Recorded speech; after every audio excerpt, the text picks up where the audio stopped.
வணக்கம். சற்று முன் கிடைக்கப்பெற்ற மிக முக்கியமான செய்தி ஒன்று வெளியாகி உள்ளது.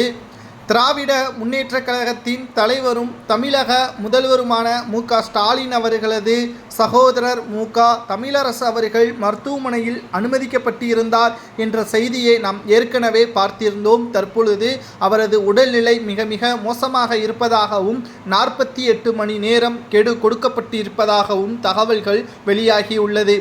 ஓடோடி சென்று முதல்வர் ஸ்டாலின் அவர்கள் தனது அண்ணனை மீண்டும் சந்தித்துள்ளார். பல்வேறு ஏற்பாடுகளும் செய்யப்பட்டுள்ளது. போலீஸ் பாதுகாப்பும் குவிக்கப்பட்டுள்ளது. திமுகவில் உறுப்பினராக மட்டும்தான் தமிழரசு இருக்கிறார். எந்த ஒரு பதவியிலும் கிடையாது. கோபாலபுர குடும்பத்திலேயே இவர் மட்டும்தான் எந்த ஒரு உயர் பதவியிலும் இல்லாத ஒரே நபராக பார்க்கப்படுகிறது. மேலும் ஸ்டாலின் அவர்கள் அரசியலுக்கு வந்ததற்கு மிக முக்கியமான காரணம் இவர்தான் என்றும் கூறப்படுகிறது. மேலும் தமிழரசு அவர்களுக்கு சிகிச்சை அளிக்கப்படுவதற்கான அனைத்து உயர் சிகிச்சைகளும் வெளிநாட்டில் இருந்து கொண்டு வருவதற்கான உத்தரவுகளையும் பிறப்பித்திருக்கிறார்.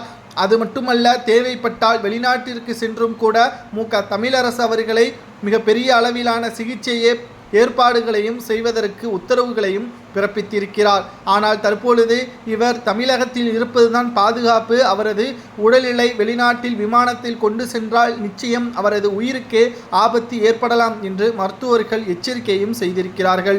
இதுவே மற்றவர்களாக இருந்தால் நிச்சயம் 10 லட்சம் ரூபாய் அல்லது 5 லட்சம் ரூபாய் ஊக்கத்தொகை கொடுத்து அவர்களை ஓரம் கட்டியிருப்பார்கள். ஆனால் கோபாலபுர குடும்பம் என்றால் சிகிச்சைக்காக வெளிநாட்டிற்கு வரை செல்லக்கூடிய நபராக முதல்வர் ஸ்டாலின் அவர்கள் தற்பொழுது அரசு நிதியை செலவிடுகிறார். இது எந்த விதத்தில் நியாயம் என்றுதான் எதிர்க்கட்சியினர்கள் கேள்விகளை முன்வைத்து வருகிறார்கள்.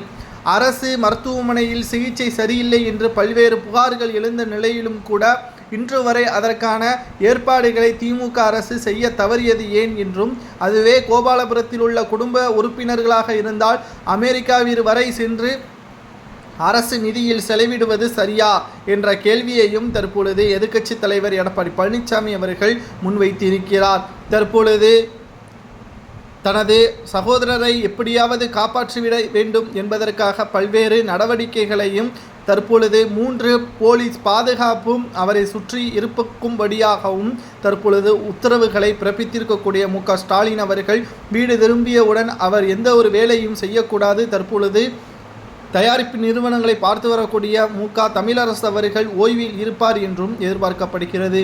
ஆனால் 48 மணி நேரம் கெடு கொடுக்கப்பட்டு இருப்பதுதான் கோபாலபுரத்தின் அச்சமாக தற்பொழுது பார்க்கப்படுகிறது.